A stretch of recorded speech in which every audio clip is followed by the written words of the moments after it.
बाजूला शिवसेनेची सभा, मी पंतप्रधान आहे, मुख्यमंत्री आहे, तरी सुद्धा तुम्ही सोबत आलेला आहात. माझे हात रिकामे आहेत. मी तुम्हाला काही देऊ शकत नाही, आता काही देऊ शकत नाही. पण जे मी आपले मित्रपक्ष होते त्यांना सांगितलं होतं, गेले सगळे एक एक एक एक एक करत गेले, आले तसे गेले. शिवशक्ती आणि भीमशक्ती विधानसभेवरती भगवा आणि निळा आपण मिळून फडकूया असं बाळासाहेबांनी रामदास आठवलेंना सांगितलं होतं. आज आठवले जरी गेले असले तरी भीमशक्ती शिवसेनेसोबत आहे. आपला गुलाबराव तर आहेच, पण अर्जुनराव डांगळे आपल्या सोबत आहेत. आणि मी त्यांना सांगितलं होतं की बघा, मी तुम्हाला काय आता मंत्रिपद देऊ शकत नाही, लाल दिवा देऊ शकत नाही, बाकी तर काय ते तर नाहीच आहे. ते सत्ताधारी आणि पहिले माजी सत्ताधारी तिकडे आहेत, ते तिकडेच मिळू शकतं. पण त्यांच्याकडे नाही आणि माझ्याकडे आहे ते एकच आहे. माझ्याकडे तो विश्वास आहे, बाकी दुसरं माझ्याकडे काही नाही. आणि 25 वर्ष ज्यांचा उल्लेख शिवाजीरावांनी केला, कोण सोडून गेल्या त्या 25 वर्ष सोबत राहिलेल्या मित्रा काय मध्ये मध्ये बोललं की मला पण चुकालं होतं.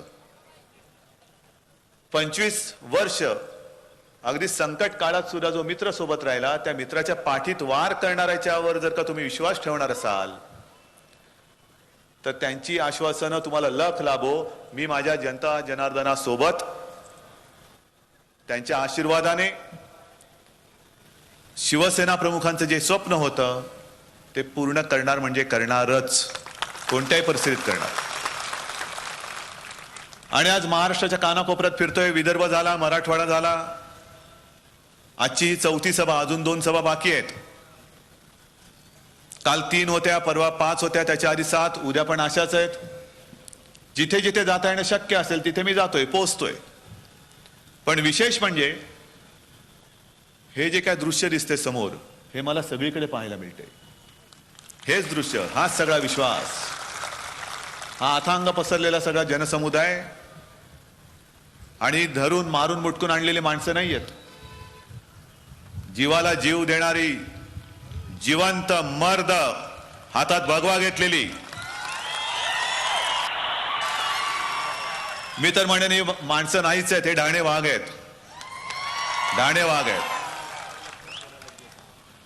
आणि ज्यांना कोणाला या वाघाची परीक्षा घ्यायची असेल त्यांनी समोर या मैदानात आहे. म्हणजे असं म्हणतात की घोडा मैदान समोर आहे, जवळ आहे. ते घोडा मैदान आहे की नाही माहिती नाही, पण आमचे वाघ मात्र मैदानात आहेत. मैदानात वाघ आहे. मैदान कोणाचं असेल मला माहित नाही. काय होतं बरेचदा की आपण लहानपणापासून जो काही इतिहास शिकत आलेलो आहोत त्याचा एवढा आपल्यावरती पगडा आहे, संस्कार आहे, की एखाद्या वेळेला आपण एखाद्या परिस्थितीचं वर्णन इतिहासकालीन एखाद्या घटनेशी जोडून टाकतो. आज जे वातावरण आहे, काँग्रेस आणि राष्ट्रवादीने काय करून ठेवले मला वेगळं सांगण्याची गरज नाही. म्हणजे असं म्हणतात गमतीमध्ये की पूर्वी जसं मोगलांचा वेढा पडल्यानंतर महाराज तो वेढा तोडून काही वेळेला निसटायचे, काही सरळ सरळ सरळ तोडायचे. पण महाराज सुखरूप पोहोचले का तेव्हा काय मोबाईल फोन नव्हता. पोहोचलो बरं, असा काय मोबाईल फोन नव्हता. गवताच्या गंजा पेटवल्या जायच्या लांब दूरवरती, आणि मग ते पेटल्या की इथल्या मावळ्यांना कळायची महाराज आपले सुखरूप पोहोचले, गडावरती पोहोचले. आता वेडे पडतात ते घोटाळ्यांचे. एवढे मंत्री घोटाळ्याच्या वेड्यामध्ये अडकलेले आहेत, सुटणार कसं? कार्यकर्ते चिंतेत पडतात की अरे आपला साहेब सापडलाय वेड्यामध्ये भ्रष्टाचाराच्या, सुटणार कसा? आणि मग कधीतरी बातमी येते मंत्रालयाला आग लागली, आपले मंत्री आपले साहेब घोटाळ्याच्या वेड्यातून सुखरूप सुटले, फायली नष्ट झाल्या, पुरावे नष्ट झाले.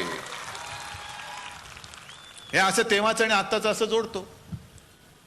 आताची जी परिस्थिती आहे, एका बाजूला काँग्रेस आणि राष्ट्रवादी म्हणजे तुम्हाला सगळ्यांना ओरबाडून टाकणारे, आणि त्यांची लखतर गेल्या लोकसभेत आपण वेशीवरती टांगलेली आहेत. तेव्हा एक आपलं स्वप्न होतं की काँग्रेसला या देशामध्ये पहिलं त्या दिल्लीतल्या खुर्चीवरनं खाली खेचायचं.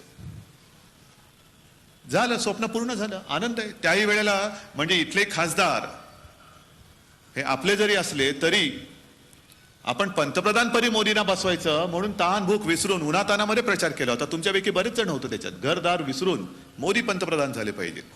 झाले, मोदी पंतप्रधान झाले. तोपर्यंत शिवसेना सोबत हवी होती, पण खुर्चीत बसल्यानंतर शिवसेना सोबत नको, हिंदुत्वाची साथ नको, सोबत नको.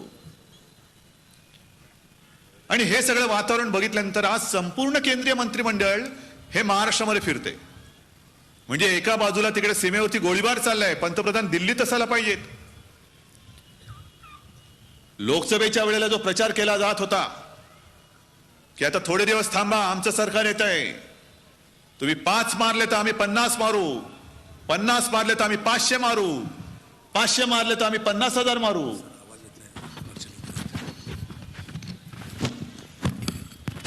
ठीक आहे, जाऊ दे.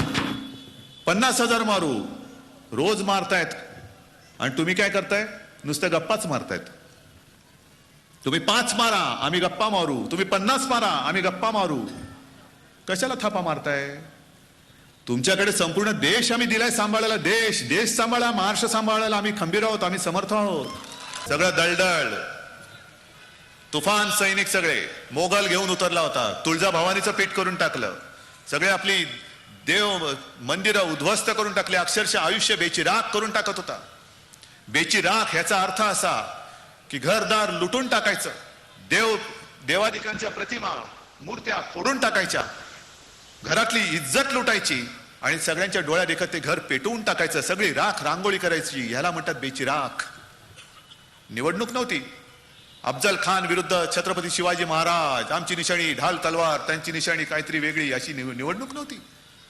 प्राणाशी गाठ होती, खानाशी गाठ होती. आणि तो खान सुद्धा कोण? तो शाह मी मगाशी बोललो,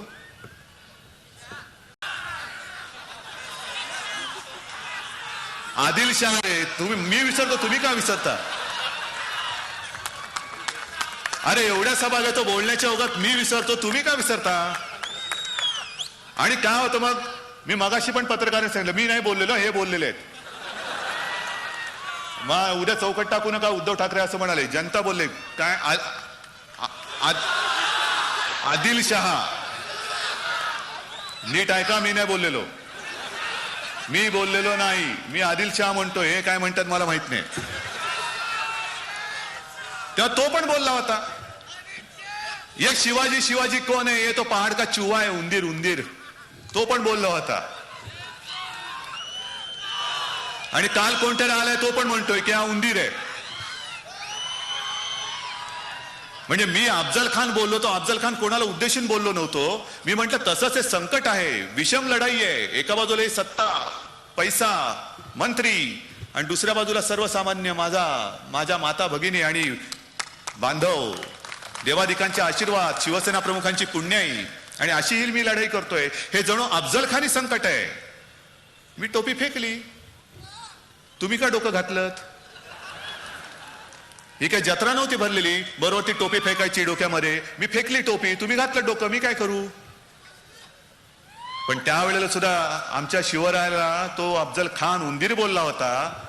आणि मिठी मारल्यानंतर जी वाघ नख पोटात घुसली आणि जो कोथळा बाहेर पडला,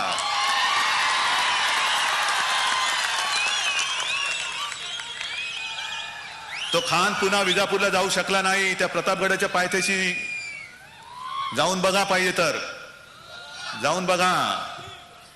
आणि ही माझी वाघनख माझ्या समोर आहेत, ही माझी वाघनख माझ्या समोर आहेत.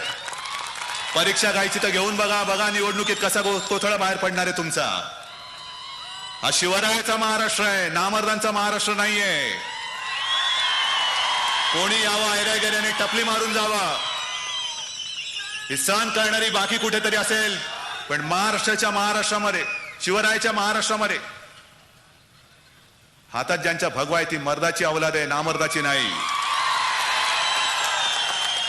आणि तुमची मस्ती तुमच्याकडे, आमच्या इकडे मस्ती चालायची नाही, आमच्याकडे नाही चालणार. आम्ही महाराष्ट्राच्या विकासासाठी तडफडतो. अरे हिंदुत्वासाठी केलेली ही युती 25 वर्षापूर्वी, मगाशी सुलभाताई तुम्ही गोपीनाथजींचा उल्लेख केला,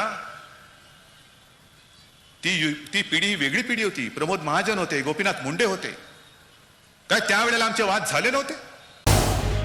झी 24 तास रहा एक पाऊल पुढे